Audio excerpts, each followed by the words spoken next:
Hello everyone, I'm Farištamo from Fairtrade, Finland.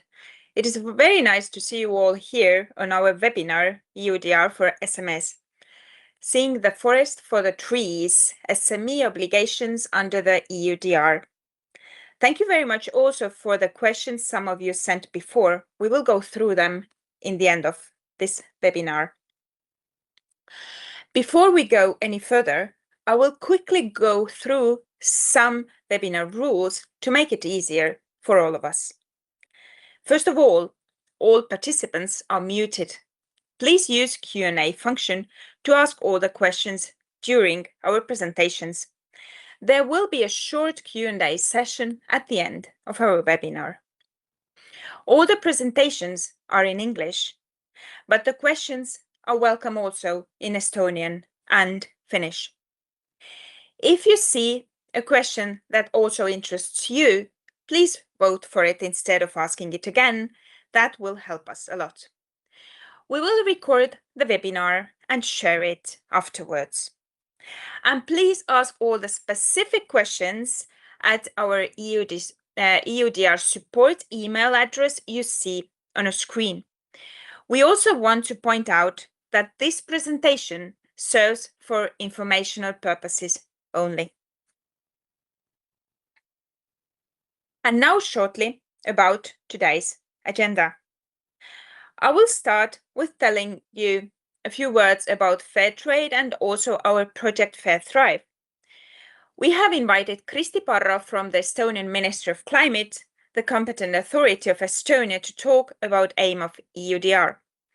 After her, my colleague Jatta Makkula, specialist in Fair Trade Finland, will talk about EUDR obligations based on companies' role in the supply chain. Practical wood case will be given by Jussi Ojansuu, the Sustainability Specialist of Forest Stewardship Council Finland. He will also tell about FSC and EUDR compliance after I have given a short practical cocoa case study. Jatta will finish our presentations with fair trade and EUDR compliance. After that, there will be Q&A, possibility to ask questions from our hosts. Here are some links that my colleague will also add to the chat. These are EUDR-related web pages in Finnish, Estonian, Latvian, Lithuanian, and English languages. And we will share also one webinar, what was held by our partners in Fairtrade Belgium. And now let's go.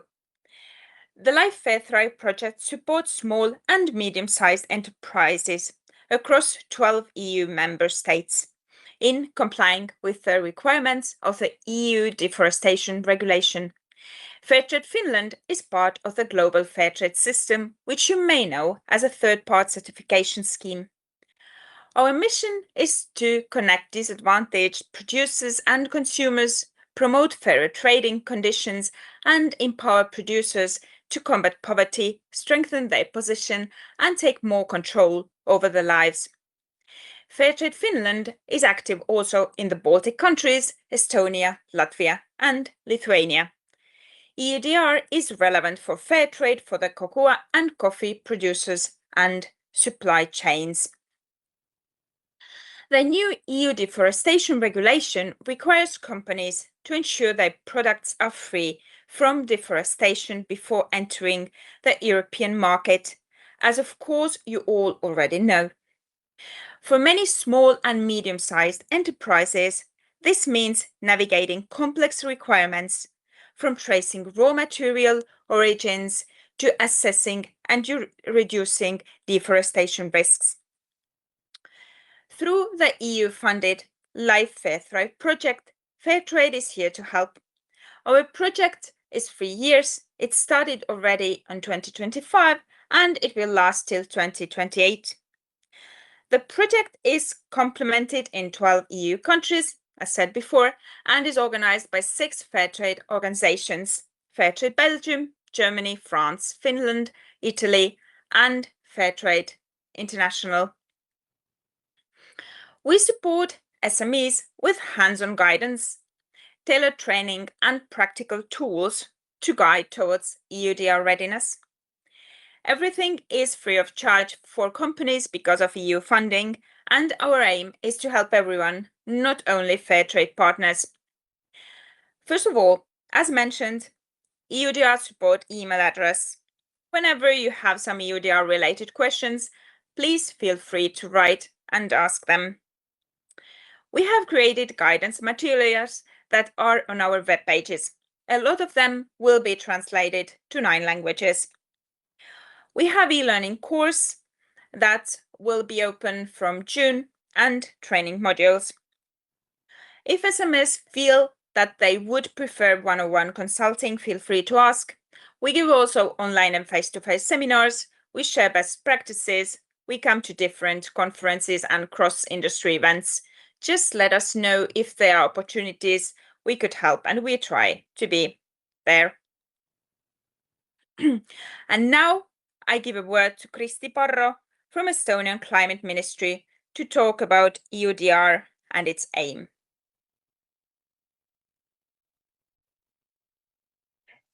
Thank you, Farištamo, for the introduction. I'm happy to be here and hopefully can give you some input and insight to the very important topic that is touching us all across Europe and across global.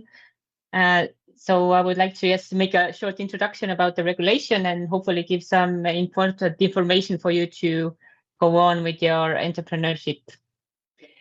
So the aim of the regulation is to more structure the market that we have today. So when we talk about the main topics or main resources that the EUDR is concerning is wood, coffee, soya, cocoa and oil palm, cattle and rubber.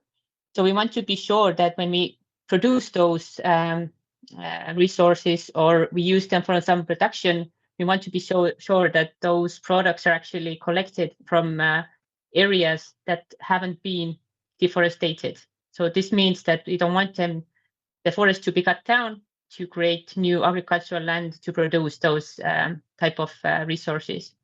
And also we talk about the degradation of land. And so this means also that a natural forest or natural regenerated forest shouldn't be taken down to create it, to turn it into a planted forest or an agricultural land. So there's also a short scheme over here in EUDR, the deforestation regulation. We mainly talk about the primary forest, which means the forest that has been there for a really long time. It has been developing naturally. That this type of forest is something that we really want to keep in Estonia. We want to keep it in Europe, and also we want to keep it all over the world. And I think as the regulation comes from European Union, this means that we as consumers, but also producers, are responsible for the type of products that we use daily. And we have to be sure that our consuming or producing is not destroying our landscapes and our nature. So the definitions are given here, deforestation and degradation. These are the main concerns that the regulation is talking about. So some important dates. The regulation has been already on site for many years. It actually goes back to the year 2020, but there will be some more details on that later. But the regulation took effect already in 2023 in June.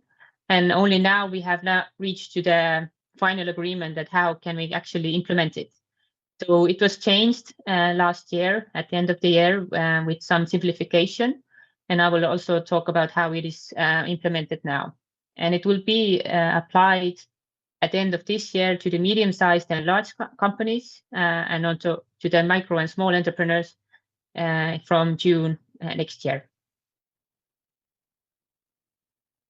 So just to give an insight, what do we mean with the micro, small, medium-sized and non-SME enterprises?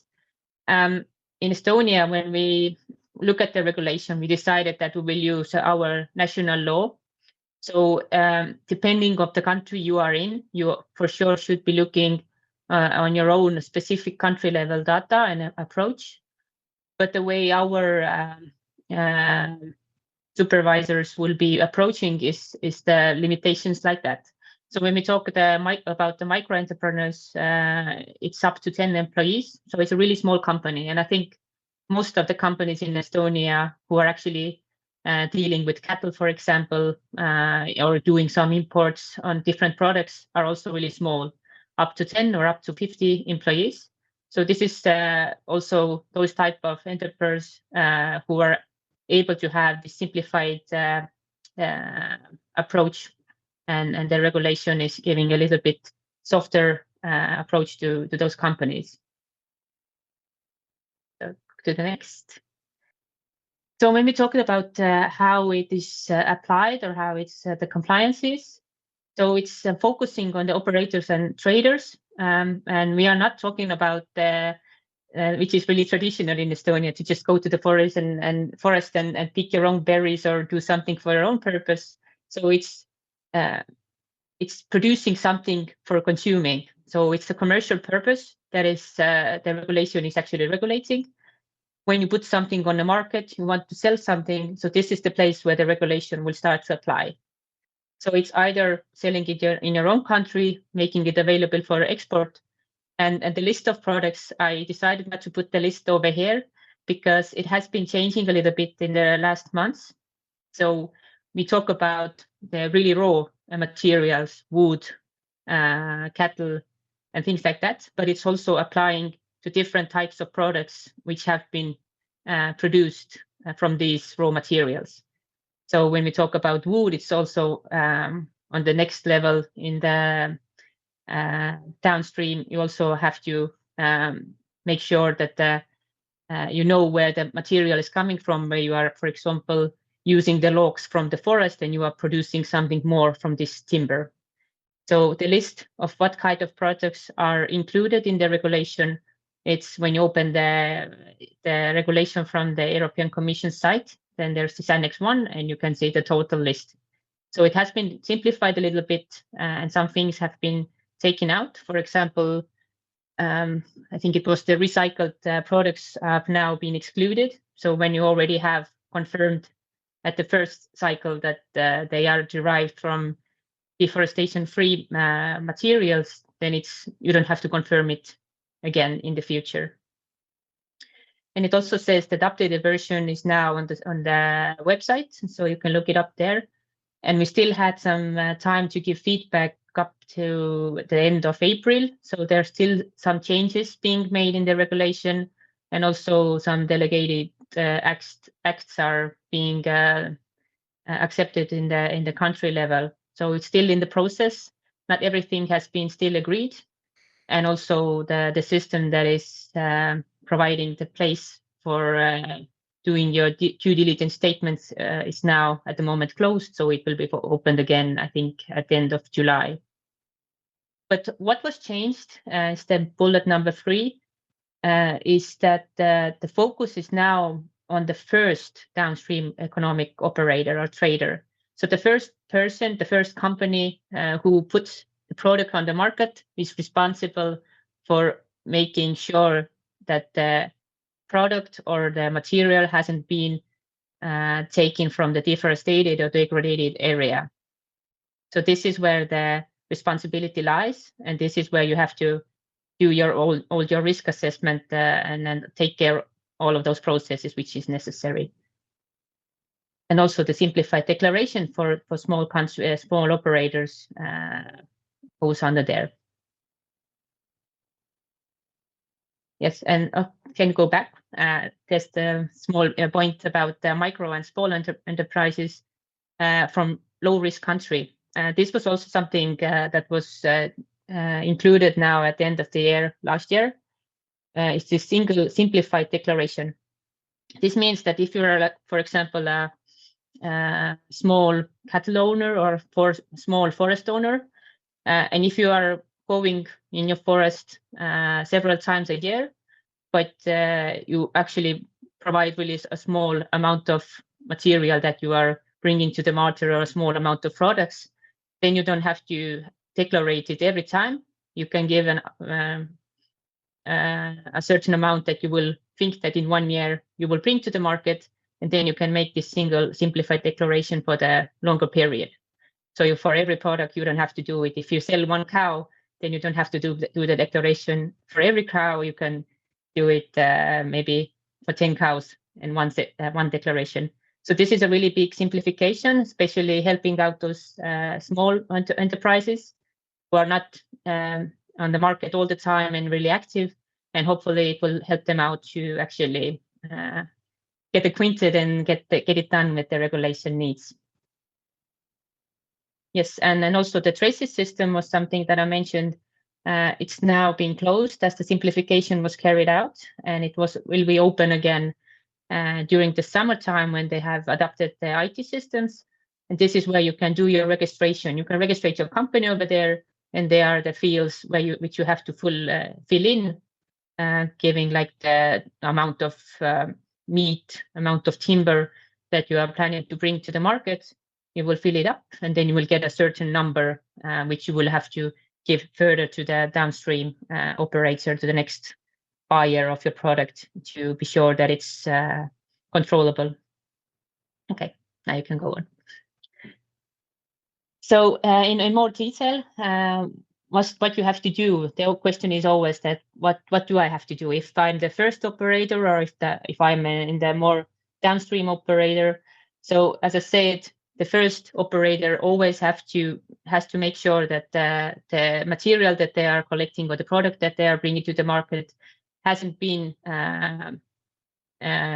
gathered from the deforested or degraded land. You have to be able to prove it. So this means that you have to have your risk assessment, for example. You have to go through, if you are importing something from South America, for example, if you are importing it to Europe, you have to be sure that you are doing your maximum to make sure that this material hasn't been collected from the deforested area. So as we have been going through our stakeholders and partners and asked that, how do you know, or what type of partnerships you have? So this usually means that you have rather long-term contracts or long-term partners already. If you're able to go abroad, of course, it would be nice, but of course, everybody cannot do the traveling. But it would be good to get as much information about your partner from the third country or other country to be sure that you know how it was collected, where it was collected, and to have all this information to make the risk assessment to be sure that it's legal and goes together with the regulation. If you are the first operator and you will pass it on, you will sell it to the next one, they are just responsible to keeping the information. And they have to keep the declaration number. This means that if you go to this TRACES system, you will have to do a declaration with this amount of material or the product. You get the number, and this number you have to give to the next downstream operator. And they have to keep it with all the information for 5 years. So it's the first operator makes the number, and all the downstream operators further on, they just have to keep the information. It's a little bit complicated, but I think it's much more simple than it was at first. So at first, the idea was that everybody has to go and get their separate number, but I think it's good that the first number will move until to the final product if the product has been changed all the time. And what I think is good also, depending on the country, and I will give an example from here, what we have done in Estonia with timber, and what is trying to will be probably also be done with the agriculture products, is that our forest registry, where we have all the forest owners go when they want to do some harvesting operations, they want to do some felling, they will have to get a cutting permit.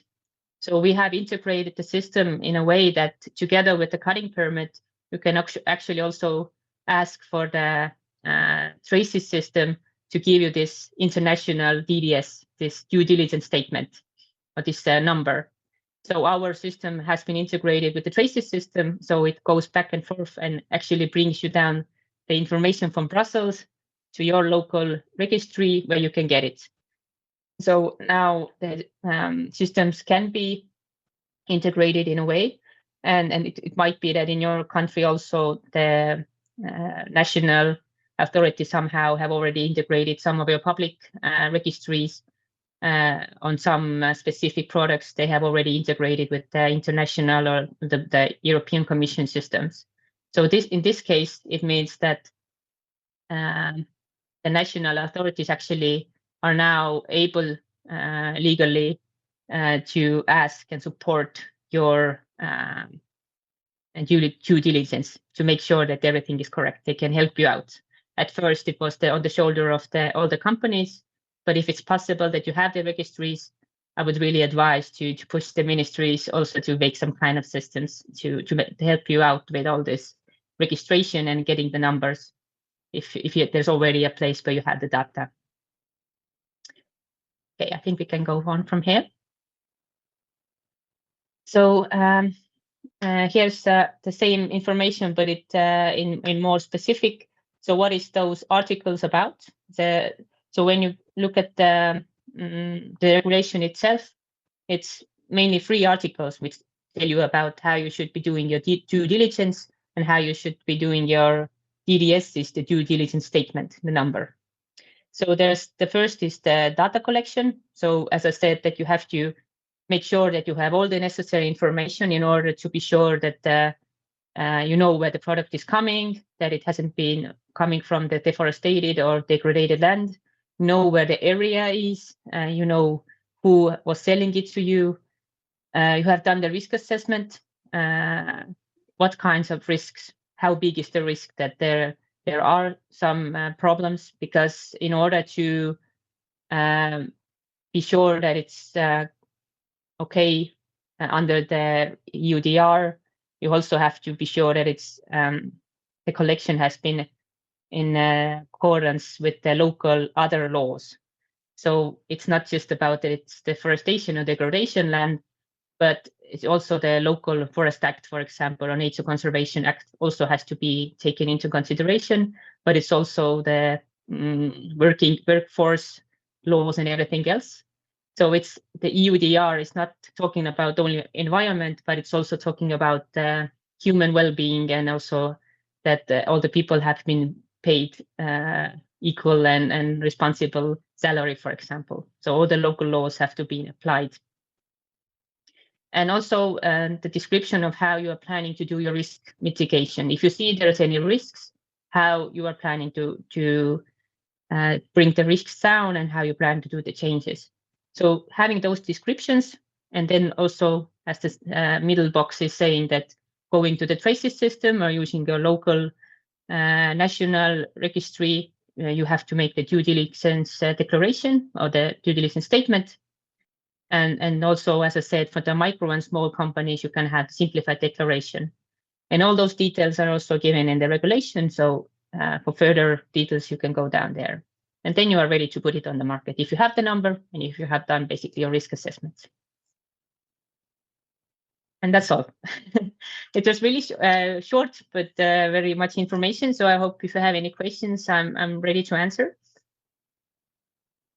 Yeah, thank you very much, Kristi. Everybody who has questions, please write them right now on the Q&A, just not to forget them. I will continue showing a little bit fair trade materials to help visually identify what your role and obligations are according to EUDR. So first, there is a flow chart where what might look really overwhelming, but if you know where you are there, you don't actually need it anymore in the end. We, however, have also a little bit easier picture with questions to be answered to understand for yourself if your SMA is covered by the EUDR. But again, before we can go to these questions, let's go through the names of the roles that Kristi also already used. So the roles that are used in EUDR, first of all, primary operator. If you are that, then you are importing or exporting relevant products. And we will come to it later, that you have grown, harvested, obtained from, or raised on a relevant plot of land. Here in Baltics, in Finland, it can be wood, for example. If you are an operator, you are a natural or legal person who imports relevant products. For example, maybe coffee on the EU market for the first time. If you're a first downstream operator, then you place on the market or export relevant products made using relevant products, all of which are covered by due diligence statements. You are a trader if you sell relevant products in the EU market or export them. My colleague Jutta will explain later about the obligations for each of them. Kristi also already did that. So how to navigate that flow chart I showed in the beginning, and what is also on our websites. The important part is to ask those 3 questions you can see on a slide. So to find out the role of your company in the supply chain, ask first, is my company involved in an EUDR relevant supply chain? Then what is my company's role in the EUDR relevant commodities or products? And of course, what size is my company classified? So let's try to look for some answers. Before that, before we go to that question, check the chat. There should be a poll, first poll, asking what EUDR relevant commodities or products does your company deal with?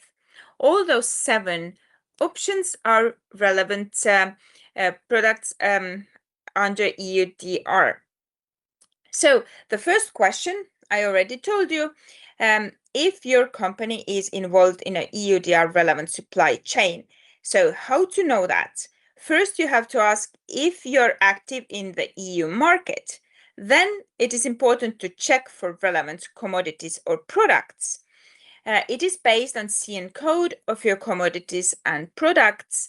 All the relevant CN codes are in the list of EUDR Annex 1. Kristi also mentioned that. And EUDR relevant commodities are cocoa, coffee, soy, palm oil, rubber, wood, and kettle. Let's go on. So the second question one asks is if the relevant commodity or product is covered by a due diligence statement. And again, here is a small part of our flow chart to help. And now you can see another poll in the chat, what is a little relevant to the topic we're going to talk now. So the question in a poll, do you know the countries of origin of these EUDR relevant commodities and products? Options are yes, all of the commodities. The second option, yes, some of the commodities. And the third option, none of the commodities. The poll question shows that it is actually very important to know from which countries those commodities are. And as mentioned also before, if the origin is a low-risk country, then it might be much easier for the company. Fairtrade has made also guiding materials on that topic. And the third question is about the size of the company. And this is all from my side. I will give word to my colleague Jutta, who will continue explaining obligations when company knows its EUDR role. Thank you, Farištamo.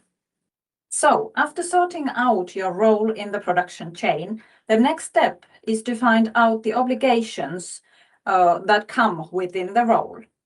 And as Kristi mentioned earlier, there are different obligations with different roles in the supply chain. So let's dive in a bit deeper into these obligations. First, let's go to know more about the obligations of the operator or primary operator. As Kristi mentioned, the obligation to comply with the due diligence obligation and to submit the required declaration lies solely with the economic operator who places the product on the EU market for the first time. Prior to placing relevant products on the market or exporting them, the operators shall exercise the due diligence with regard to all relevant products. And this is the same thing Kristi already mentioned. 3 pillars of the EUDR due diligence are information collection, risk assessment, and risk mitigation. And about information collection, as you may remember, the first pillar of this due diligence is information collection. And what you see on the slides are the information collection data points. And the collected information must demonstrate that products are deforestation-free and legally produced. And this collected data forms the basis for traceability and compliance verification under the EUDR. Second pillar is risk assessment. Risk assessment is a core obligation under the EUDR for operators placing or exporting relevant commodities on the EU market, particularly from standard or high-risk countries. And it forms part of the due diligence system set out in Article 10, which requires operators to verify and analyze the information collected under Article 9 to determine whether there is no or only a negligible risk. The risk assessment must consider all of the criteria listed in Article 10. While the regulation defines these criteria, it does not prescribe a fixed methodology for how the assessment must be carried out. Instead, operators are required to base their assessment on reliable and verifiable documentation. And this may include, for example, official documents from public authorities, contractual agreements, impact assessments, and audits. And these criteria include, among others, presence of forests, presence of indigenous groups, risk of mixing, level of corruption, etc. And operators must also be able to clearly demonstrate how they collected information, how the information was checked against the EUDR risk assessment criteria, and how the final risk level was determined.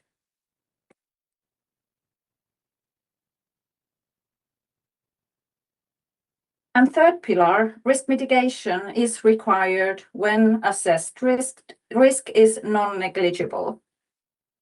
Under Article 11 of the EUDR, operators must implement adequate mitigation measures before placing products on the market, unless Article 10's risk assessment finds no or only negligible non-compliance risk.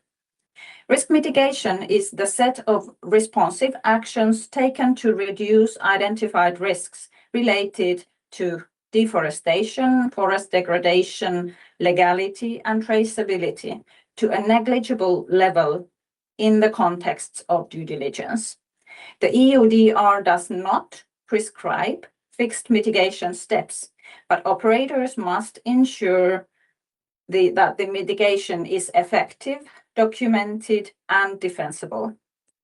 And on the slide, you can see some examples of actions for risk mitigation. And these can be, for example, independent audits or third-party verification, using polygon data instead of point data, just for an example. And mitigation is complete only when the risk is reduced to negligible or none. So if no or only negligible risk, the company can and must submit the due diligence statement. So on the left-hand side, there is the due diligence statement, which is, as you may already know, a formal declaration confirming compliance with EUDR requirements. And then for micro and small enterprises in a low-risk country, there is an option to submit a single simplified declaration that is on the right-hand side, and it is an Annex 3, whereas the due diligence statement is Annex 2 of the regulation. So to summarize, steps of due diligence in practice: mapping the supply chains, collecting the required data, identifying risks of deforestation, legality, or human rights, and risk mitigation if needed, And finally, if no or only negligible non-compliance risk, the DDS submission or simplified declaration. We go on with the supply chain or production chain. We go on to the downstream operator or trader. So, as said before, SME traders do not need to draw up their own due diligence declaration. SME traders shall, however, collect and keep information on the relevant products they intend to place on the market.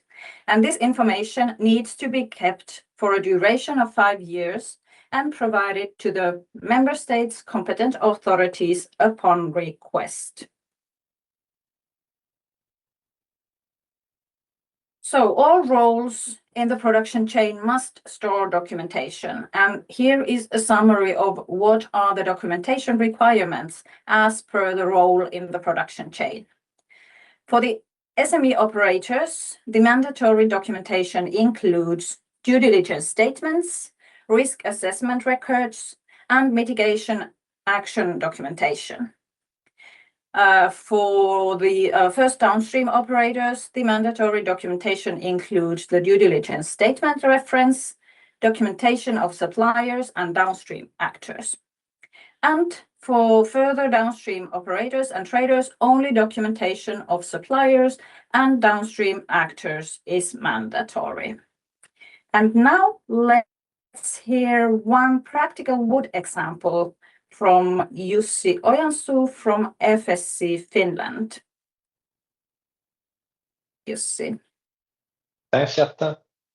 Hello, everyone. My name is Jussi Ojansuu, and I work as a sustainability specialist for FSC Finland, and here responsible for EUDR topics, supporting our FSC International EUDR team, who are closely monitoring the legislation and making sure that FSC would be aligned with the regulation.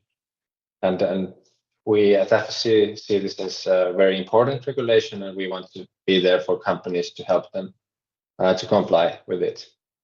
So hopefully this info is helpful, but please feel free to ask also additional questions and send an email afterwards if needed, because it's a short amount of time to go through these examples. So next, let's go through 2 example scenarios you can see here for wood-based value chain, and these are from the EUDR supply chain infographics document that was published with latest updates, and you can also find it at the EUDR website. And here we are looking at the 2 different value chains that both have the same upstream operator. So here is a large timber company that harvests wood in the EU and supplies logs to different industries. You can see here a furniture supply chain and then a newspaper supply chain. So let's go through the different applications of the value chain actors one by one. So next please. So as Jatta already mentioned, here in the scenario 1, this timber company A is the upstream operator, and it harvests logs from its own forests and places logs under the HS code 4403 on the EU market for the first time. So it is an upstream operator, and here you can see the operator obligations that already Jatta mentioned. So then next please. So in this phase, in the EU supply chain infographics document, there is this quote that says that supply chain actors beyond this point do not need to exercise due diligence or submit due diligence statements, and they're not responsible for compliance of relevant products with Article 3. So this is the latest update of the EUDR application. So next please. So if we look into the small sawmill B and the furniture supply chain, so the sawmill buys logs from company A and turns them to stone wood, that is the HS code 4407, and is placing a new product on the market. But as the logs were already covered by the duty statement by the upstream operator, so therefore the sawmill is here a downstream operator. And it is a first downstream operator because the supplier is upstream. And if we go further in the chain, so we can see here the large furniture company that produces furniture from the sawn wood. And even though it still creates a new product, it is still a downstream operator because all input wood is already covered by an upstream duty statement. And in this case, it is a subsequent downstream operator because its supplier is not an upstream operator, but already a downstream operator. And here, important note would be that if this furniture company D used, for example, inputs that would be imported and do not have yet due diligence statement in those products, so it would become an upstream operator for those inputs and would be an upstream operator and have those obligations to exercise also due diligence. So just a note. And then if we look at the small furniture store in the chain, so the store sells furniture to consumers without modifying it. So the product and HS code do not change. So in this case, it would be a trader. So the applications would be that no diligence, but they must keep the records and ensure traceability as mentioned before. And then if we look to the other value chain, that is the paper production and newspapers especially. So the upstream operators still have the same obligations here, but if we look into the next one, we can see here that after that there is no due diligence like obligations for these companies in the further in the value chain. And if we look into the next one, so there is this large paper manufacturer. So it's in this chain, the first downstream operator, and it receives logs directly from company A and produces paper for it. And it's a downstream operator because its inputs are already covered by the due diligence statement. And if we look the publisher, in this case, who publishes newspapers. So now in this new updated version of EUDR, the newspapers are not anymore under the scope of EUDR. So they would not have any EUDR applications at this point. Here's just the key takeaways, but I think we can move on to the next examples. So just to mention briefly before leading to Cocoa example, there is still good examples you can see in the supply chain infographics document that could be helpful for your specific need if you have, for example, packaging or paper production or rubber things that you need to consider under EUDR. Thank you.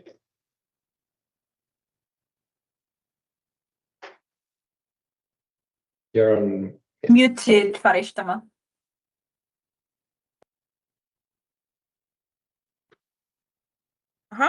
Okay, thank you.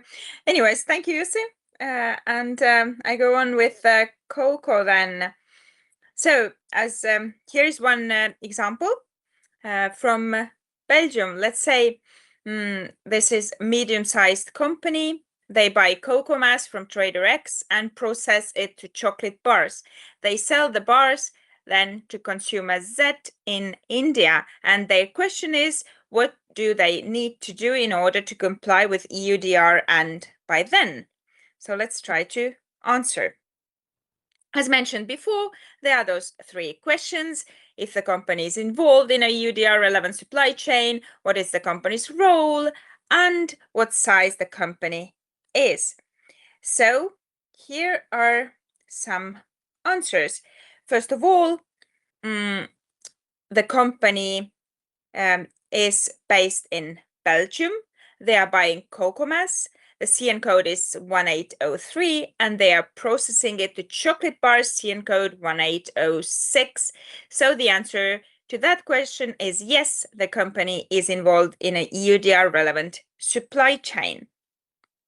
Another question about the company's role with the EUDR relevant commodities or products. Is cocoa mass covered by DDS? Yes, it is. And about processing, the relevant CN code is changed into another but yet relevant CN code. Exporting is happening outside of EU to India. So the company is downstream operator. And now about the size of the company. The example said it is medium-sized company. So the application date, as mentioned before, is end of this year. And is the company first or further down the supply chain? First, because company buys from trader X who imported the cocoa, so trader is operator in this example. So now it is possible to answer the question from that company, what do they need to do? And by then, as of 30th of December this year, the company has to collect and keep the information for 5 years. We also got some very interesting questions about cocoa and geolocation data, and we will answer to those later in our Q&A session. And now let's talk a little about the role of certifications. It is important to realize that certification is a supporting tool, not a substitute for EUDR due diligence. And now I give a word back to Jussi, who will talk how FSC can support companies with the EUDR. Thank you.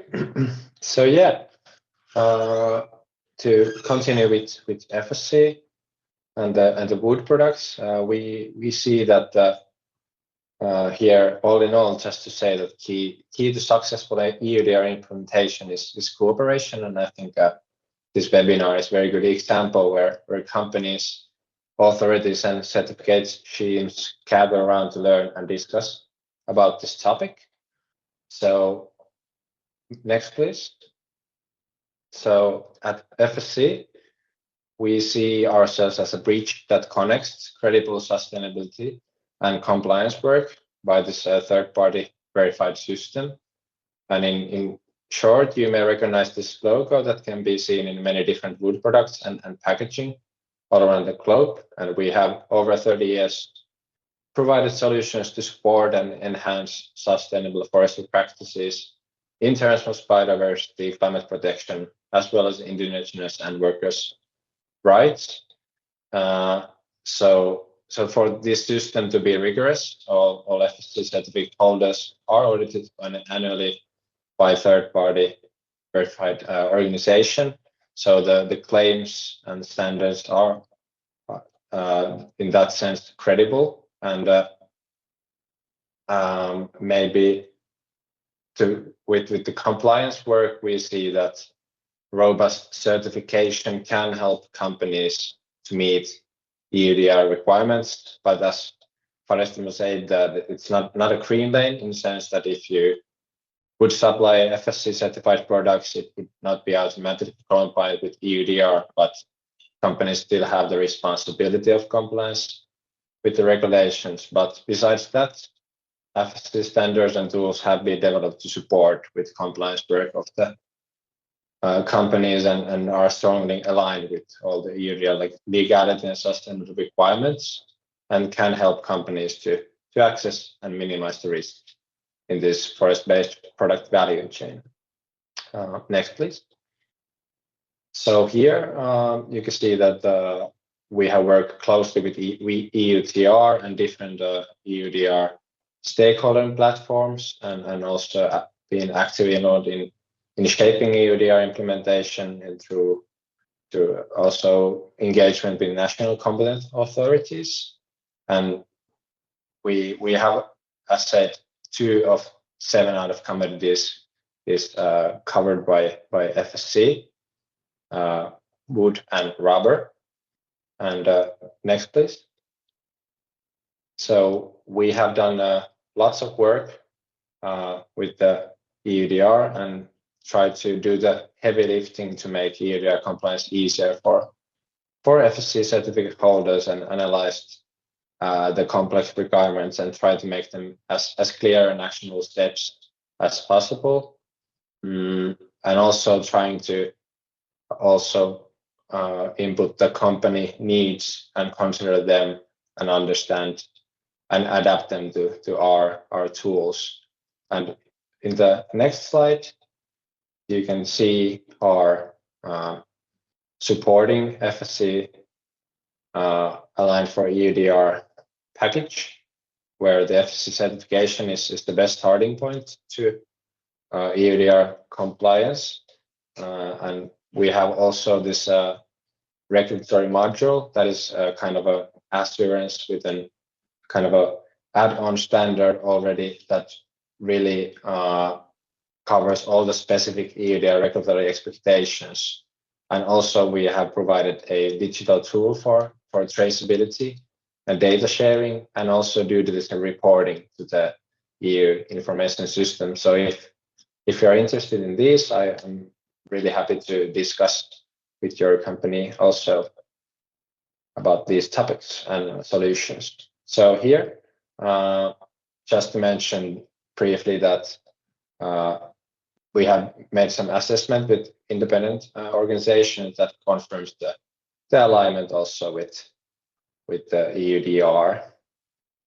And maybe next and final slide from our perspective. So we also see that FSC certification provides things beyond EUDR compliance. For example, workers' rights are not included in the EUDR but are in FSC standards. And also another interesting point would be the kind of capacity of competent authorities to audit all these things. So just to mention that the FSC certification also provide the kind of a more audits also once per year by an independent auditor. So yeah, this is just a brief look to the FSC offering on this topic. And if you have any questions, I'm happy to answer them. Thanks. Thank you, Jussi. Now I will briefly tell about the fair trade support for the supply chain, for the producers, and also for the SMEs, like thanks to the Life Fair Trade project. So fair trade, as said, cannot replace full due diligence responsibility of operators and importers within the EUDR on its own. So companies must ensure that products in scope of the EU deforestation regulation placed on the EU market comply with all requirements set out in Article 3. Fair trade can, however, provide contextual and indicative information that may help support an EUDR legality assessment. For fair trade supply chains, fair trade seeks to protect forests with fairness, and this means that much of the work that fair trade does benefits companies in areas related to the EUDR. So fair trade validates geolocation data, supports deforestation monitoring together with Satelligence, supports traceability, provides insights for risk assessment, and fair trade also goes beyond compliance in addressing the root causes of deforestation.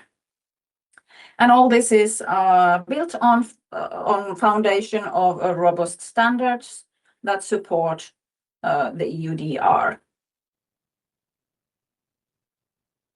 And for the EU SMEs, companies, Life Fair Thrive project offers materials that are available on our web pages, and the links you already got at the beginning of this webinar. So what you find on these pages, you will find next week maybe all 14 guiding materials in all languages, and also this flowchart that Farištamo was showing to us. As said, there is also help desk mail, EUDR support@fairtrade.fi. In June, we will publish e-learning course, and we will also be present in food industry fairs in September, both in Finland and Estonia. And also we will be organizing webinars in the future, and they will be announced in our website as well as in our newsletters. And now it is time for the questions. But before we go to the questions, I would like to point out to this QR code in this slide. Please give us some feedback through this survey that you will find with this QR code, so that we will know to tailor our webinars and materials to serve you better. Thank you. So let's go to the questions, right?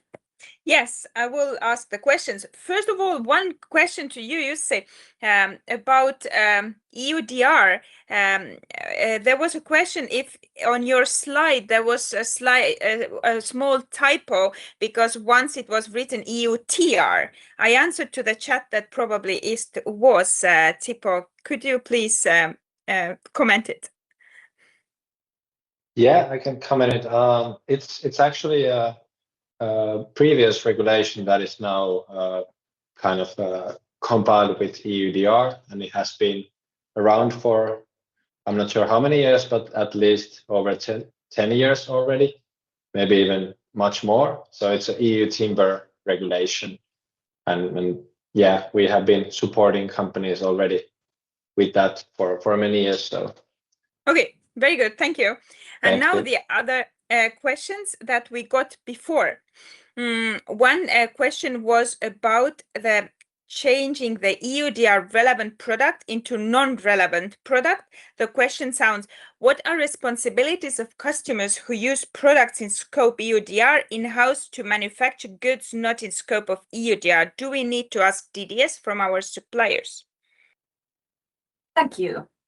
So basically, if you are a processor that changes relevant code, like relevant commodity or product, into a non-relevant product, there is no obligations, except company could also be the first operator, and therefore they need to collect the DDS reference.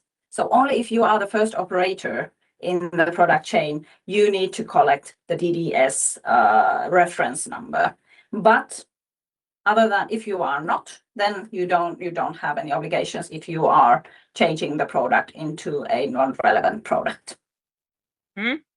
Thank you. Another question is about the cocoa mass balance. Yeah. The mass balance on cocoa supply chain, there were a lot of questions, and we will reply to you in more detailed. But how would I say this in short? The EUDR definition of mass balance, what is not permitted is mixing products from deforestation-free sources with products of unknown origin or products that are not deforestation-free. And this requires the separation of raw materials from deforestation-free products and unknown origin or from non-deforestation-free production at every step of the supply chain. However, the complete identity preservation is not required. This means that a mass balance between raw materials of different origins is permitted if all of them are verifiably deforestation-free.